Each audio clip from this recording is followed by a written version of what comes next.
The scent of cinnamon still lingered in the air from Loretta Chambers' morning tea, but the warmth it promised was nowhere to be found. The holiday cards were stacked neatly on the counter, half addressed, beside a tin of molasses cookies she had baked from Everett's favorite recipe, even though Everett himself had been gone for 9 months. The first Christmas without him was going to be hard enough. Still, she held on to the hope that her son, Grayson, and his wife, Sloan, would bring some comfort, if not joy. At precisely 11 a.m., Loretta opened her laptop and clicked into the video call Sloan had scheduled. Grayson wasn't on the screen.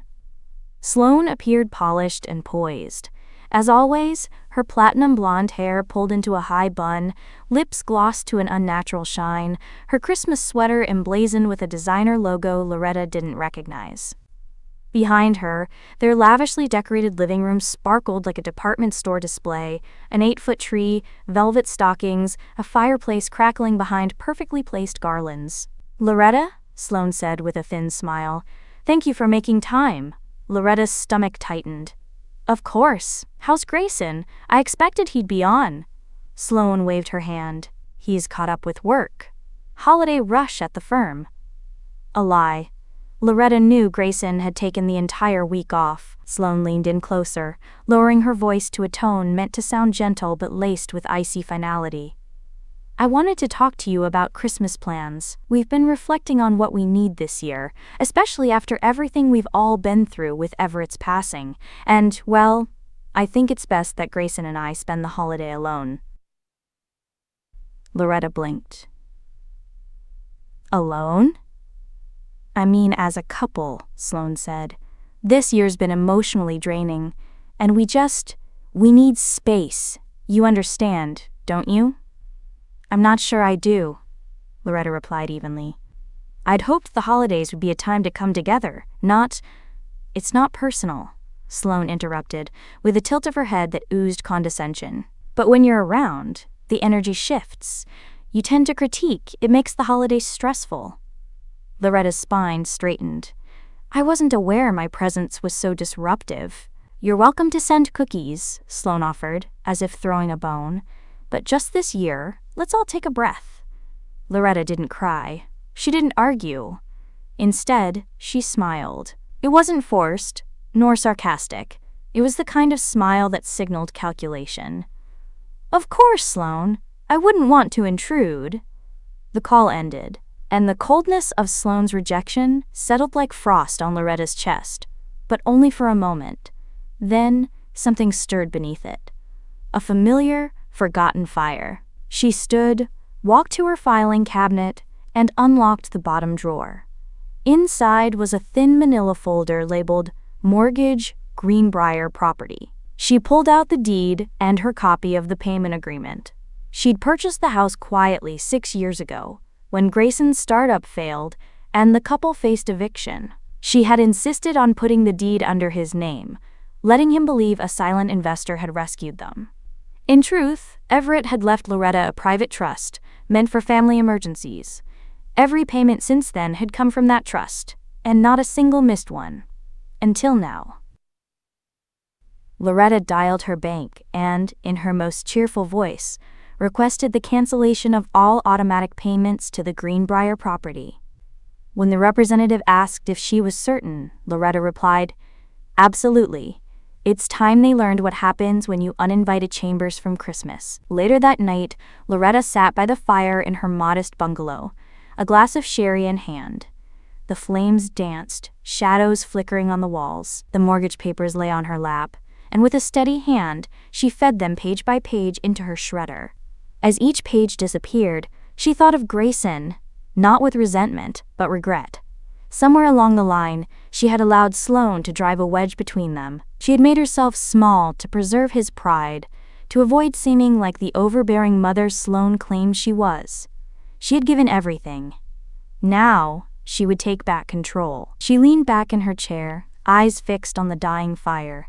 Outside, snow began to fall. The kind of snow Everett used to call story snow.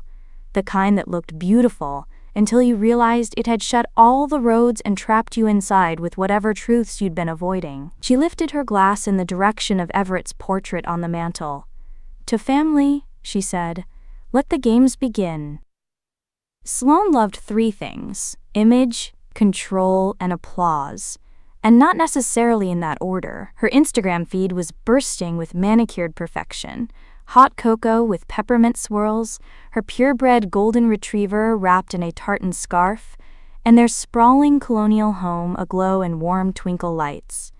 Its porch steps lined with battery-operated candles from a luxury home goods brand she promoted in exchange for collaboration.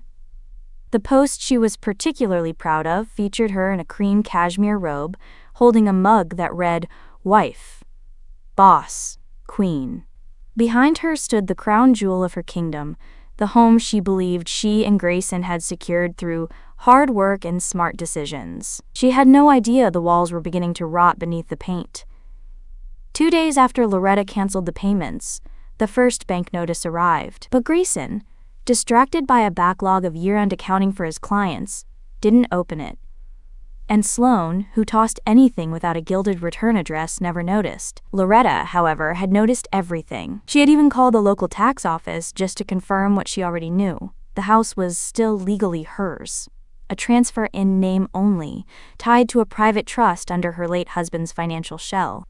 As far as the bank was concerned, the real owner had gone radio silent. Another week passed.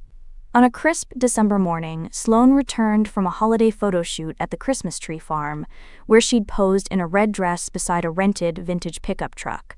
She breezed through the foyer, the hem of her coat brushing a white envelope on the floor, one she failed to see until later that night, when Grayson retrieved the mail. "Hey, what's this?" he asked, holding up the envelope. "It's from First Street Bank." She glanced at it with mild disinterest. Probably a tax update or something. He opened it anyway. The color drained from his face. "Sloan, this is a foreclosure warning." She looked up from her phone. "Excuse me?" "They said payment hasn't been received in over 30 days. They're threatening proceedings unless we respond immediately." He flipped to the next page, reading silently for a moment. Then his voice dropped. "They've tried contacting the trust administrator, my mother." Sloan's mouth opened slightly, then shut. "Wait, your mother? I thought—" Grayson looked at her, eyes clouded with something more complicated than surprise. "You thought the house was ours." "I know it's ours. It's in your name, Grayson." He didn't reply. "What aren't you telling me?" she asked, her voice trembling slightly. Grayson slowly sat down on the edge of their pristine white couch and ran a hand through his hair. "When the firm went under, I didn't have options. We were going to lose everything. My mother stepped in, but she said she didn't want credit. She said it would embarrass me if people knew I needed help. So she bought the house but let me keep the name on the paperwork." "And you didn't think I deserved to know this?" Sloan hissed. "I was trying to protect you from stress," he muttered weakly. "No, you were protecting yourself from me." The silence that followed was thick, hot, and filled with everything unsaid between them. Sloan stood frozen in the foyer, her mind racing. A dozen thoughts collided at once, but one stood out. Loretta did this. Grayson read her face. "She knows. Of course she knows. She's punishing us." "For what?" "She said I made Christmas uncomfortable. I told her to sit this one out." Grayson let out a long exhale, more sigh than breath. "Sloan, what did you say to her?" Sloan scoffed. "Oh, don't go getting sentimental. It was gonna be awkward. She walks around here like she's evaluating us for a loan." The judgment in her eyes. Maybe she had reason. That sentence landed like a slap. Sloan blinked at him. "Wow, so you're on her side now?" "I'm on the side of not losing our damn house," Grayson snapped. "And if she owns it, she won't get away with this," Sloan said through clenched teeth, snatching the letter from his hands. "She's not going to ruin my life out of petty spite." She stormed into her home office, slamming the door behind her. Once alone, she opened her laptop and began typing furiously. She wasn't going to let Loretta take what she'd built. Not now. Not after everything she'd sacrificed. Meanwhile, Loretta sat in her cozy den, watching a Hallmark movie with the volume down and a notebook open in her lap. She was making lists, not grocery lists, but names, timelines, questions. She had only just begun. There were things about Sloan that never added up. Travel that didn't align with Grayson's schedule. Strange charges to shell companies in states where they had no ties. The controlled grip she had on Grayson's calendar and his email. Loretta had pretended not to notice, but pretending was over. The doorbell rang just past noon on a Wednesday, unusual for Loretta's quiet street. She paused her soup stirring and walked to the door, wiping her hands on a towel. Through the frosted glass, she saw the silhouette of a tall man in a heavy leather jacket, a ball cap pulled low over his brow. She opened it with caution. "Loretta Chambers?" he asked. She eyed him, mid-40s, tired eyes, face that had seen too many years in too short a time. "Yes? I'm Tucker Malone." The name hit her like a snowball to the chest. He smirked slightly, recognizing her reaction. "I take it you've heard of me." "Sloan's ex-husband," she said coolly.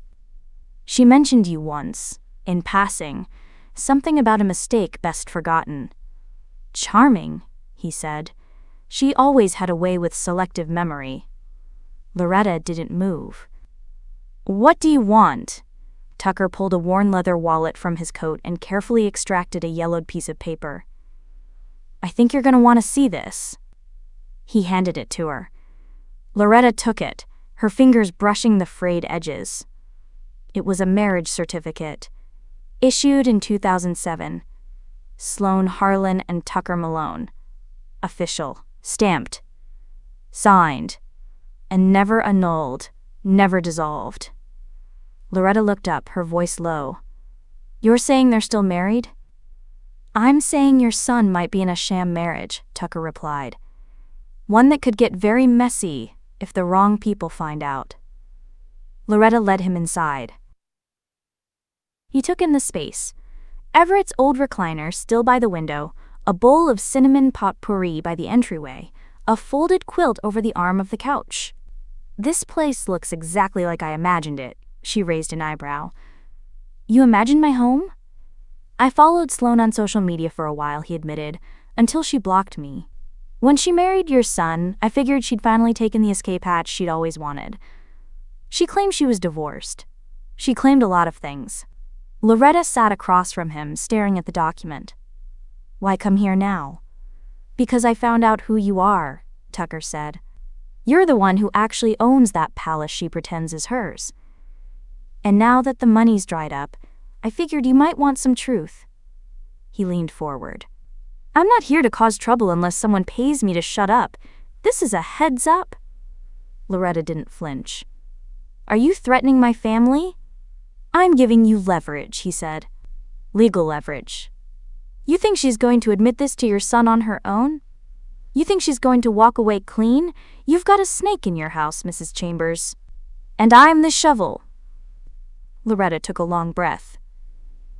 "What do you want?" "I want access to my kids," she blinked. "What kids?" Tucker's expression darkened. "The ones Sloan's been hiding." Loretta's pulse quickened. He stood up, adjusting his jacket. "That's all I'll say for now. But I'd start asking questions if I were you. Especially about what Sloan does when she visits her cousin in Kentucky." He paused at the door. "If she thinks the house is collapsing now, just wait until the foundation cracks. And believe me, I helped pour it." The door shut behind him with a quiet click. Loretta stood frozen for a moment before turning back to the coffee table and staring at the certificate. It felt like the room had tilted. Not just because Sloan had lied, Loretta expected that, but because her son was now potentially tied up in a fraudulent marriage that could explode into scandal. Or worse, legal ruin. She dialed Grayson's number but didn't press call. Not yet. If she confronted him now, it would tip her hand. No, she needed to see how deep this rot went. She returned to her laptop and began searching. Divorce records. marriage licenses, travel patterns. She scrolled through Sloan's filtered world, her perfect little online empire. But now, cracks showed everywhere. A photo from last year's girls' trip in Asheville. Same weekend Tucker mentioned she was in Kentucky. A blurry background of a diner called Roxy's Roadhouse, with a child's crayon drawing on the booth table. Loretta zoomed in. The stick figure drawing wasn't Sloan and Grayson. It was a woman, a man, and 2 kids. One with red hair, just like Tucker's. Her hands trembled, and in the next photo, taken moments later, Sloan's expression was off, strained, like someone holding up a crumbling mask. The morning after Tucker's visit, Loretta woke up to a silence so deep it felt like a warning. A chill ran through her bones, though the thermostat read 72. She sat at her desk, staring at the envelope Tucker had left behind. The photograph inside, Sloan kissing a child on the forehead, felt more damning than any marriage certificate. But it was the man in the background, Tucker with groceries in hand, that gnawed at her. There was a rhythm, a domestic intimacy to the image. This wasn't some fleeting connection. This was a life. And Sloan had 2 of them.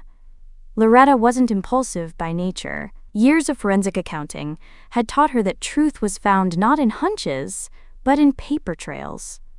Digital footprints, receipts, transfers. She didn't confront. She investigated. So she called in a favor from a former colleague, Maya Denton, a retired private investigator with a knack for untangling financial lies.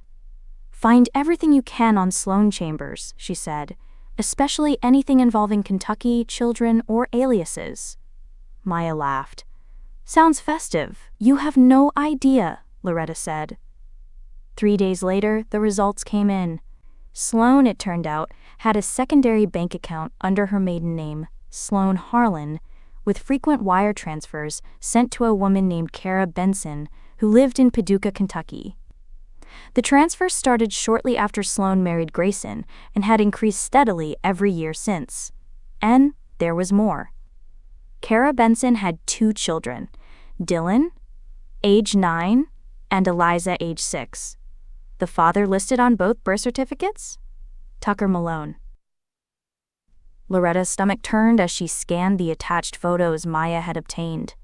One showed Kara at a playground, pushing Eliza on a swing while Dylan played tag nearby.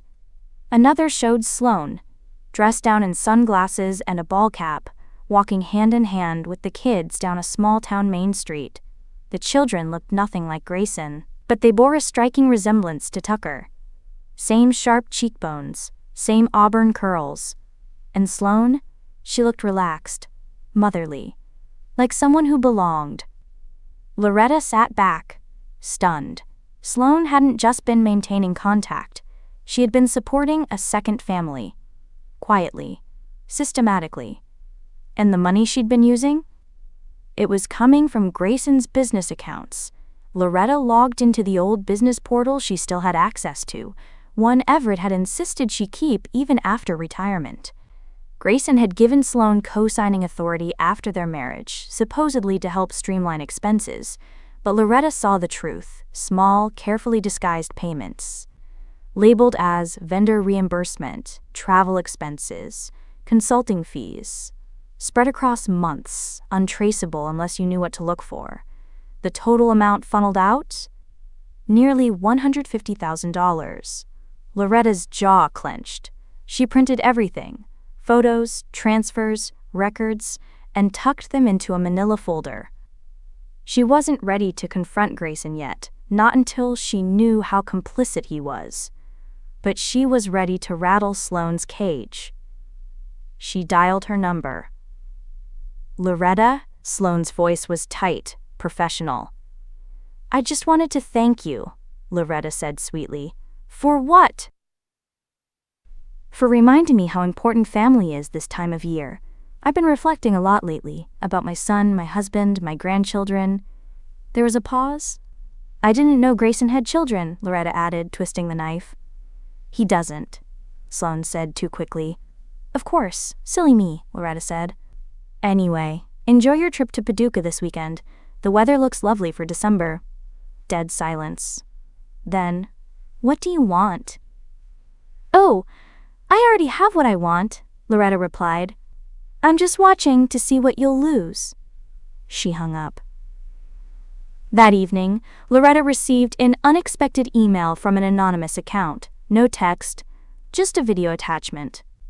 She hesitated, then opened it. It was grainy surveillance footage, clearly taken by Maya's team. It showed Sloan in a diner booth with Kara Benson. The two women weren't arguing. They were laughing. Friendly. Comfortable. At one point, Kara leaned in, whispered something, and Sloan touched her hand in response. Not a casual touch, a familiar one. Loretta replayed that moment. Was this more than a financial arrangement? Her breath caught. The signs were there, woven into the tapestry of Sloan's deceit. Was Kara just the mother of Tucker's children, or something more to Sloan? That night, Loretta sat at her desk, staring at the video's still frame. The knock came just as Loretta was finishing dinner. Her hands trembled slightly as she wiped them on a napkin, the weight of the previous days pressing down on her chest like a stone. Opening the door, she found Grayson standing there. His usual polished appearance was tarnished by dark circles under his eyes and a tightness in his jaw she hadn't seen before. "Mom," he said, voice low, "we need to talk." She stepped aside and motioned him in. The house felt colder than usual, despite the fire crackling in the hearth. Grayson sat down, hands clasped tightly. "I know about the foreclosure notice." Loretta nodded slowly, her expression unreadable. "I thought you did." He ran a hand through his hair. "I've known for a while, about the payments, about the house. And you said nothing." "I didn't want to hurt you," he admitted, "or make things worse. Sloan convinced me it was better to keep the peace, to pretend everything was fine, that I could handle things on my own." Loretta's eyes narrowed. "Handle things on your own or hide from them?"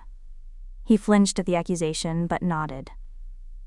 "I've made mistakes, big ones." "What kind?" He hesitated. "I stayed with Sloan for appearances, for the business, for the family, but I was afraid. Afraid if the truth came out, everything would fall apart." Loretta's heart sank. "What truth?" Grayson took a deep breath.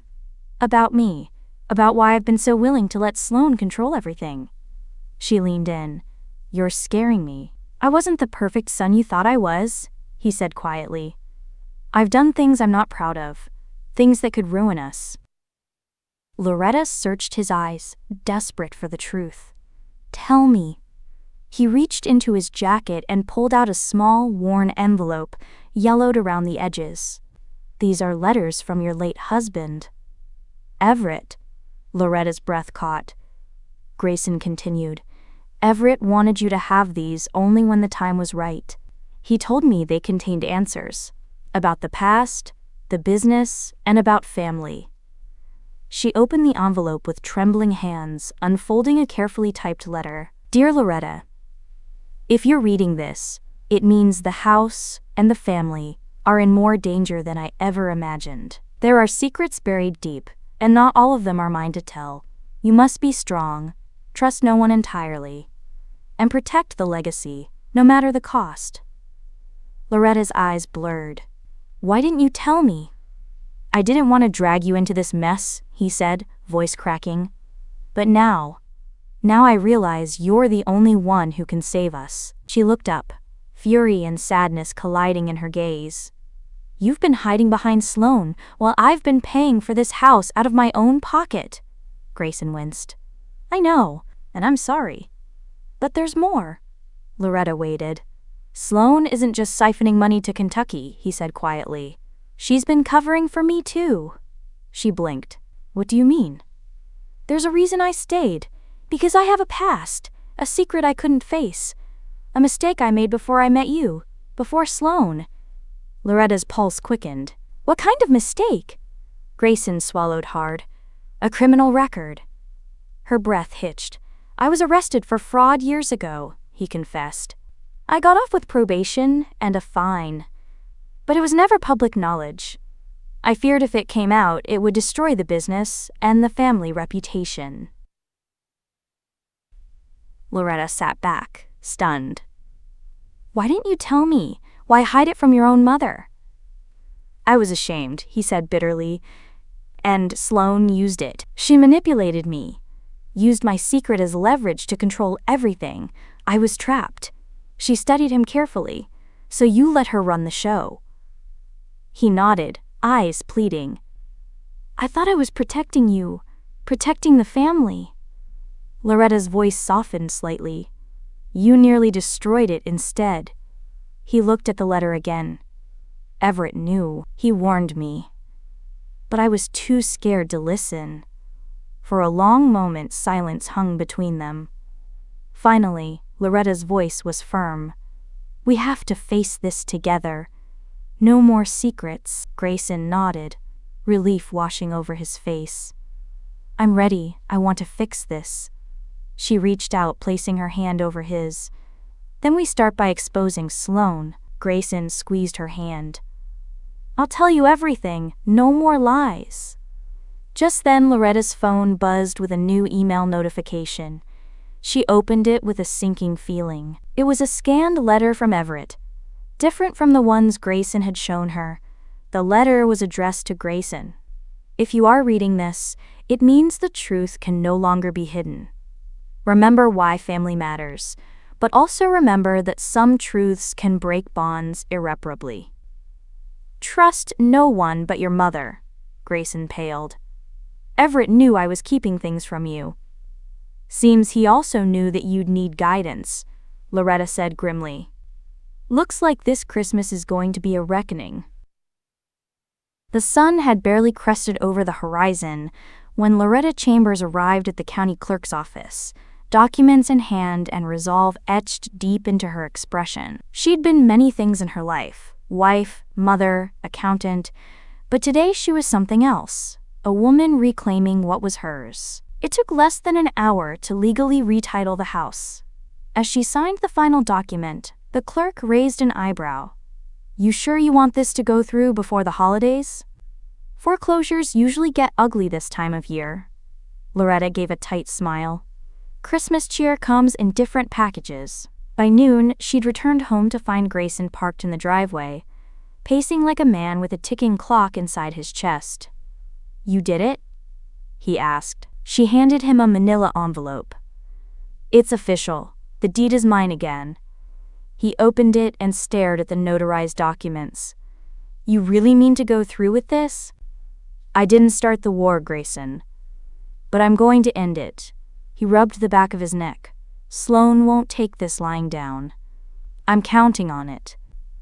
That evening, Loretta sent a formal invitation to Grayson and Sloan for a mandatory Christmas Eve family dinner. The note, elegant and thick with legal subtext, was enclosed with a copy of the new deed and a single line in Loretta's neat cursive, attendance is not optional. Legal matters will be discussed. Bring your truths and your appetite. She signed it Loretta Chambers, homeowner.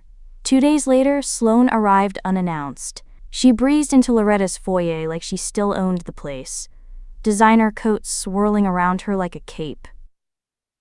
You think this is clever? She hissed. You think threatening us with a holiday dinner is going to make you the queen of this house again? Loretta's voice was cool. I was never dethroned, dear. You were just trespassing. Sloan's lips curled. You forget?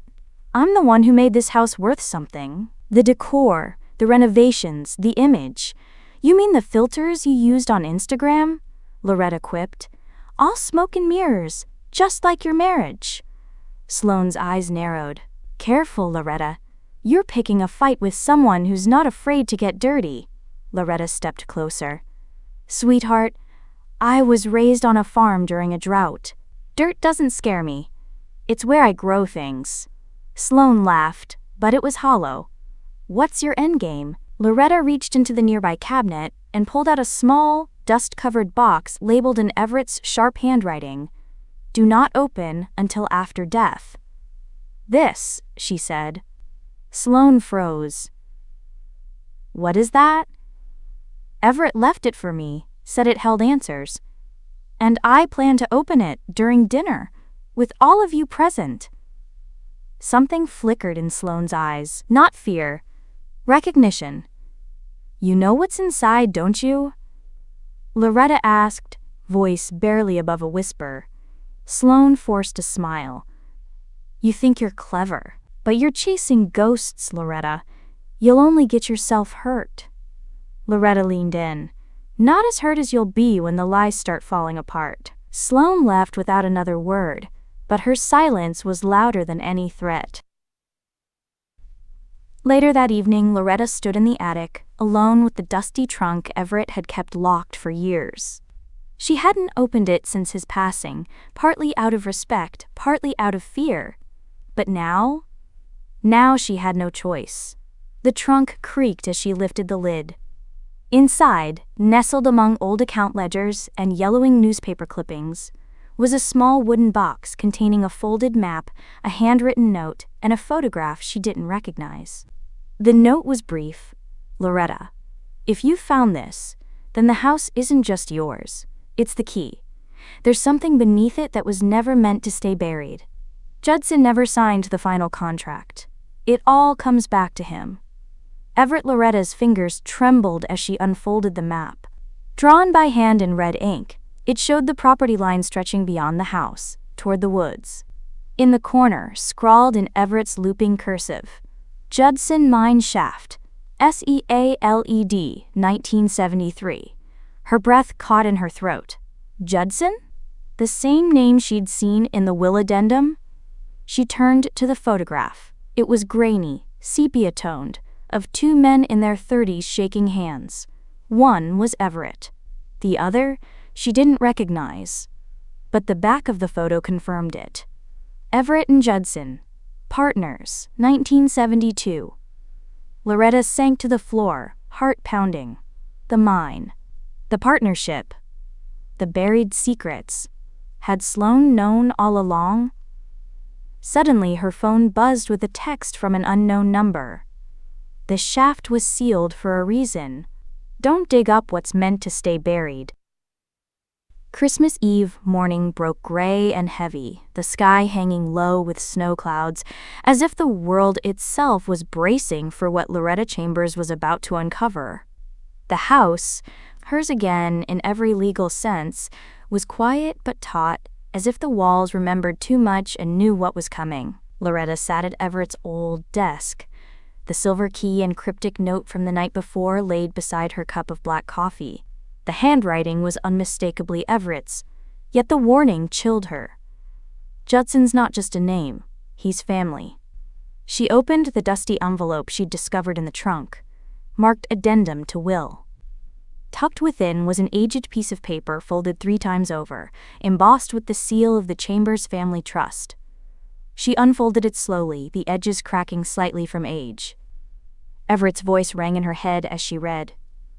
In the event of my death, and only if Loretta reclaims the deed, this clause shall be enacted. The property at 73 Collingswood Lane sits atop a sealed asset formerly co-owned by Everett Chambers and Judson Malone.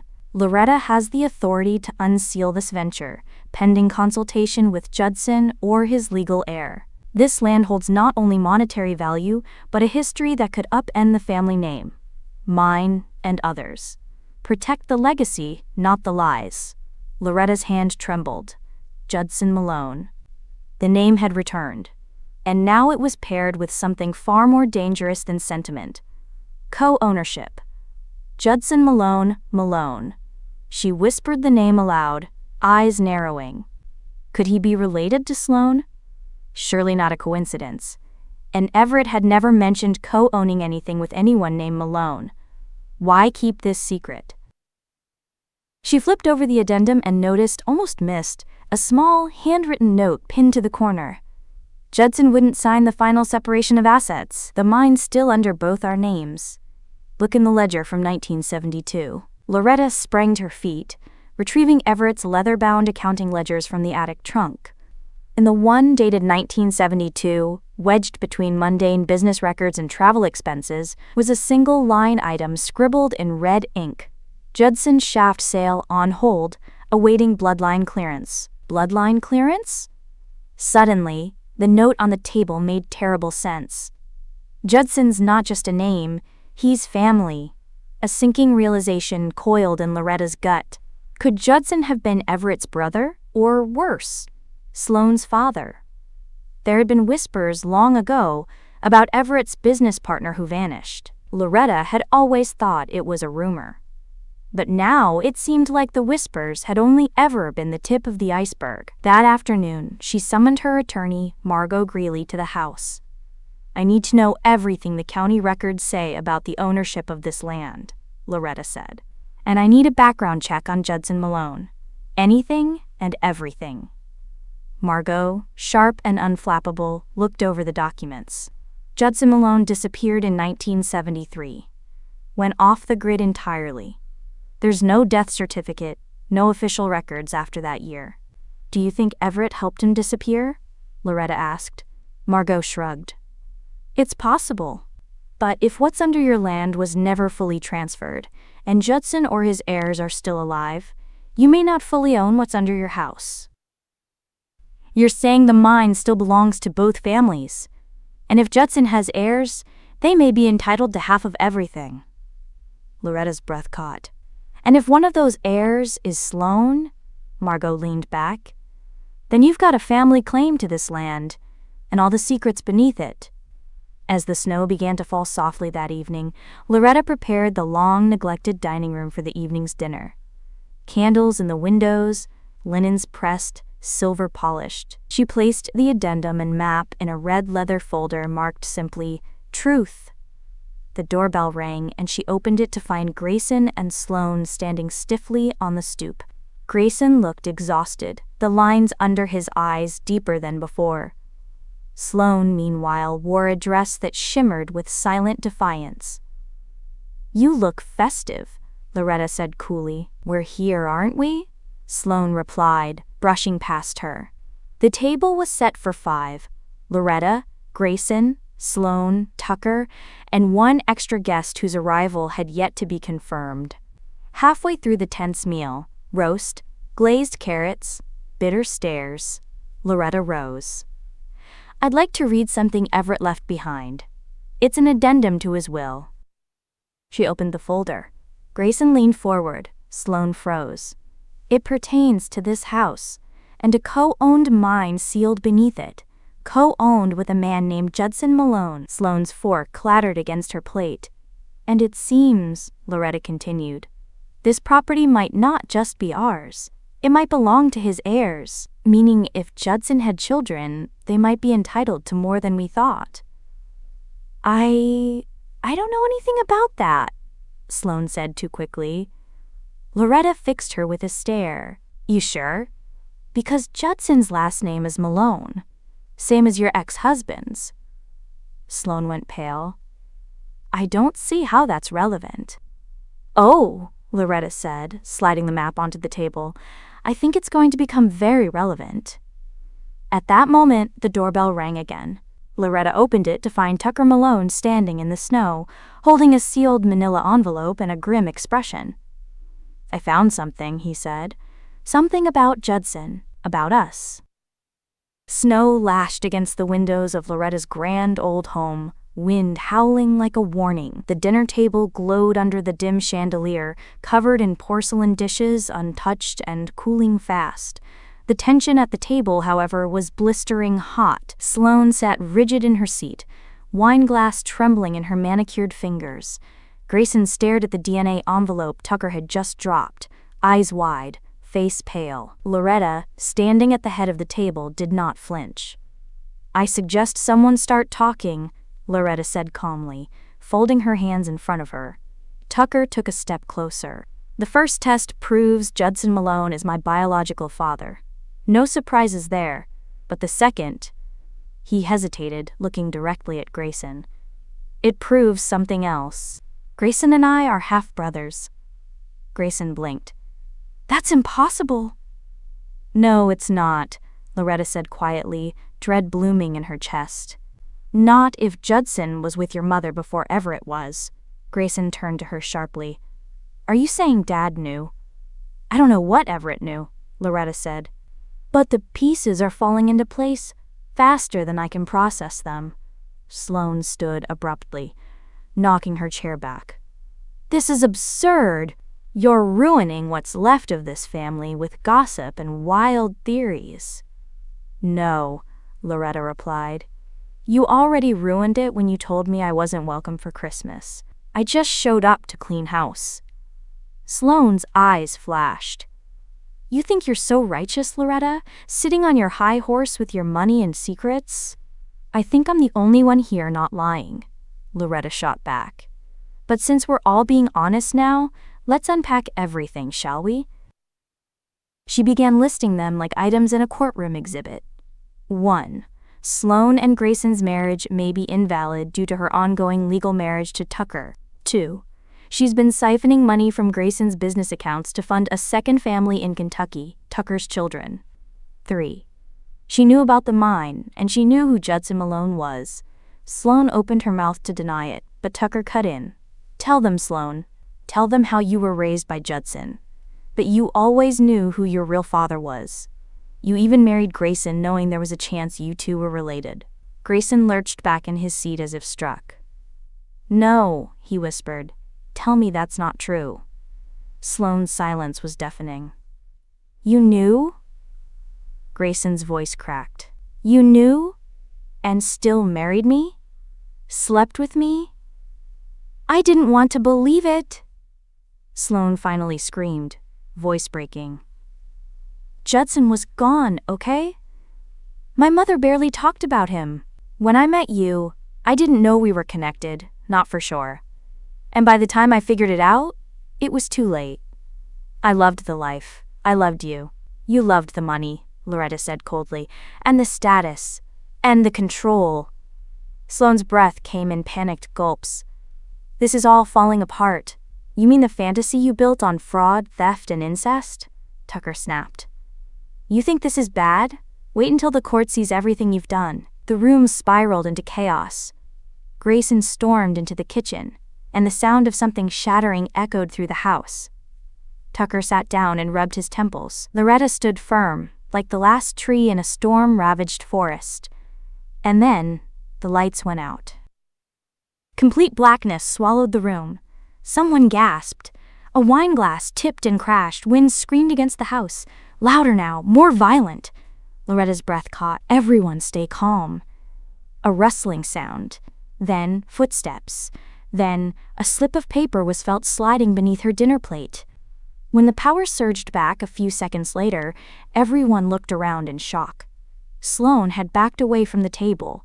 Tucker had pulled out his phone light. Grayson stood in the hallway, staring.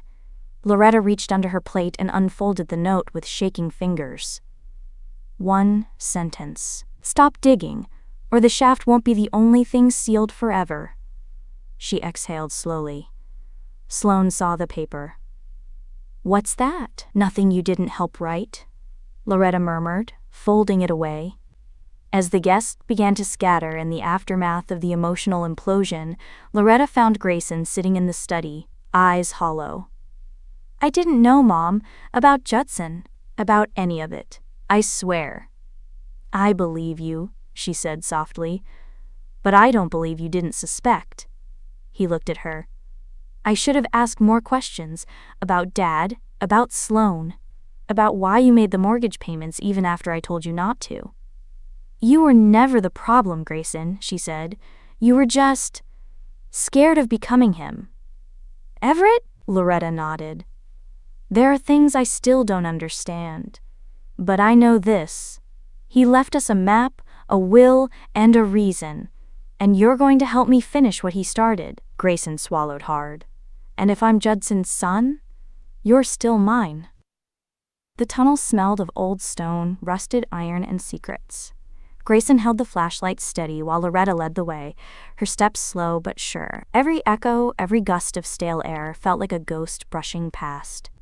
At the end of the narrow corridor, the rusted vault door loomed, a haunting monolith stamped with the name Judson and the chilling inscription, sealed December 24, 1973. Loretta ran her hand over the engraved name, heart thudding like a drum. Your father sealed this on Christmas Eve, exactly 52 years ago. Grayson stared at the door. Why would he hide something so elaborately? Because someone didn't want it found, Loretta replied, or used. With a groan of ancient hinges, they forced the door open. A gust of metallic air hit them, and then silence. Inside, they found a chamber carved into the earth, lined with dusty crates, steel file drawers, and locked safety deposit boxes. One crate had shattered long ago, revealing stacks of brittle paper stock certificates tied in twine, stamped with names of companies long since absorbed or dissolved. Loretta pulled one free. These are worth millions in legacy shares, if they were never claimed. Grayson's eyes scanned a battered filing cabinet with a family crest etched into its handle. CMJ Enterprises, Chambers, Malone, and Judson. He opened it and froze. Inside were photographs, receipts, and, at the very back, a worn leather contract folder. Loretta read aloud. Judson Malone and Everett Chambers, joint ownership of mineral rights, exploration licensing, and land deeds. Finalized January 2, 1973. Silent partner, Geneva Malone. Geneva, Grayson echoed. Sloan's mother? Loretta's pulse spiked. Sloan isn't just Judson's daughter. She's part owner of everything buried under this house. They shared a look. Shock, betrayal, revelation, and then they found it, a final envelope with Everett's seal.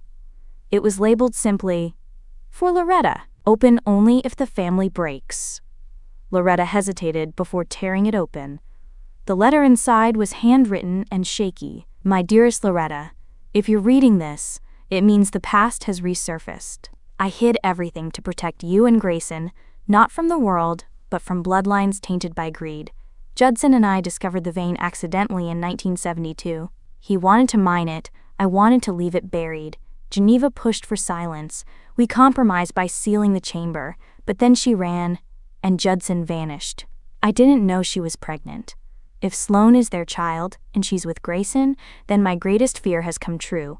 I didn't tell you, because I knew you'd try to fix it. Just know this. Grayson is yours, body and soul. He's not Judson's. But Sloan may be a Malone twice over. Use the deed, use the truth. And if all else fails, call Judine. Loretta's breath caught. Judine. Her estranged sister. She looked at Grayson. Everett knew. He tried to contain the damage. Too late now, Grayson whispered. Sloan knows something's coming. She's unraveling. As if summoned, a loud crash echoed from above. They rushed back upstairs to find the front door blown open and the wind whipping through the hall.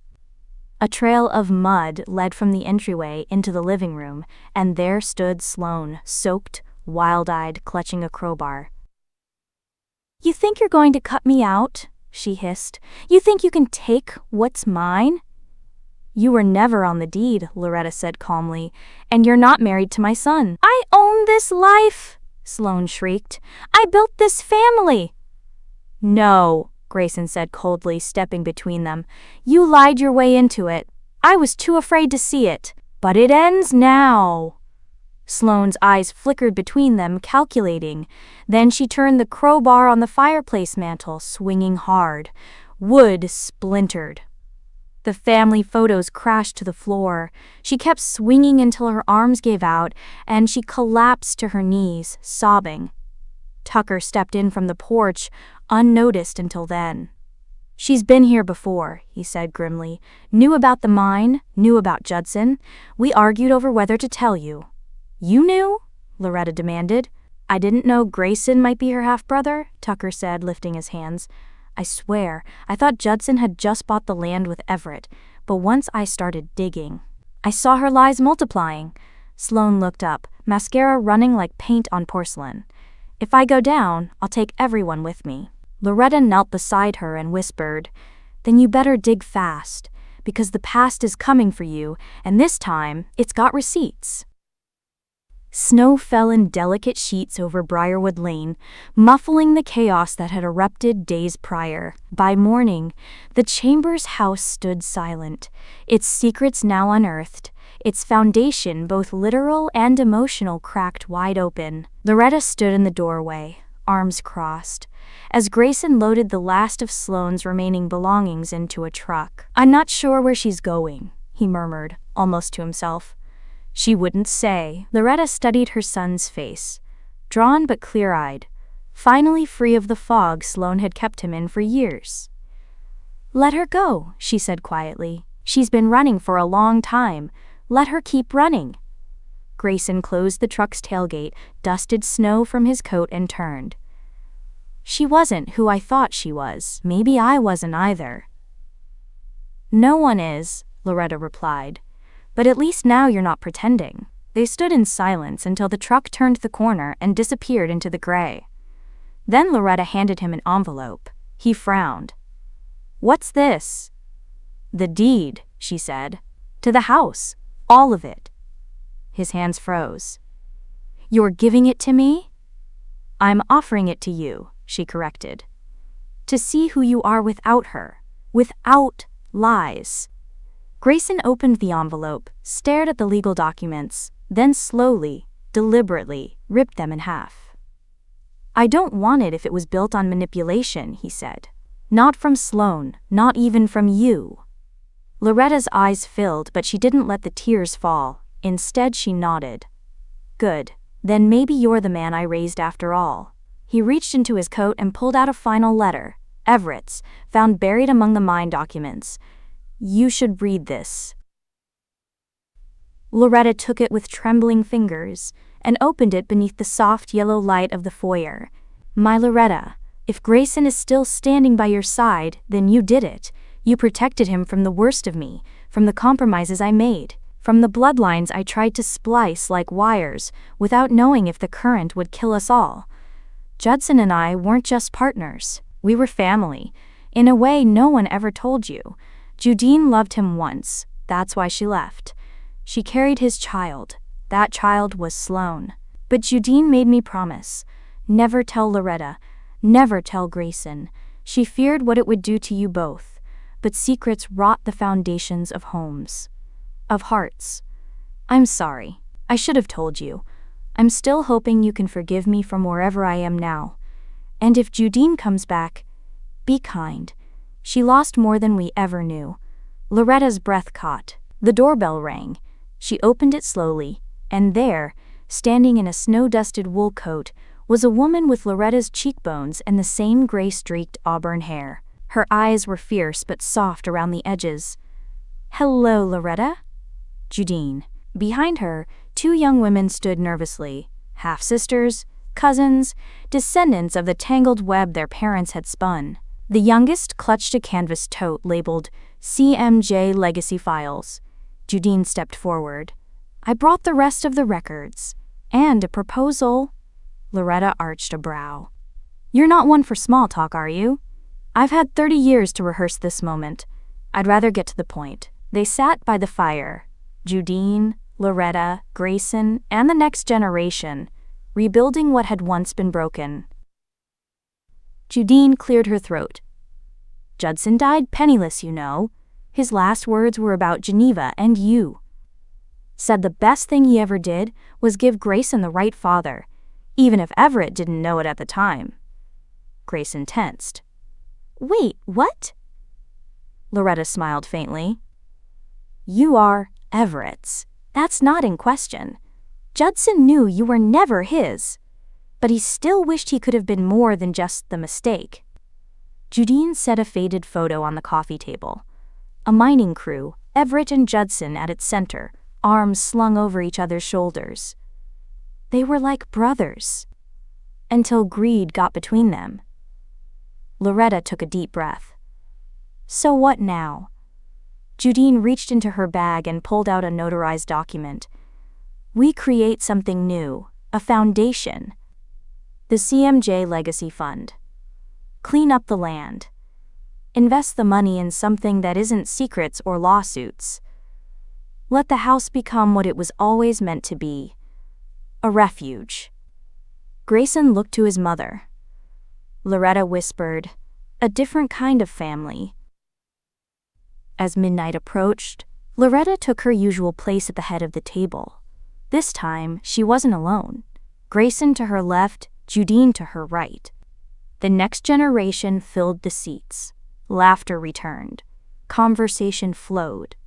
And for the first time in years, no one felt the need to whisper. As the fire crackled behind them, Loretta stood with a toast.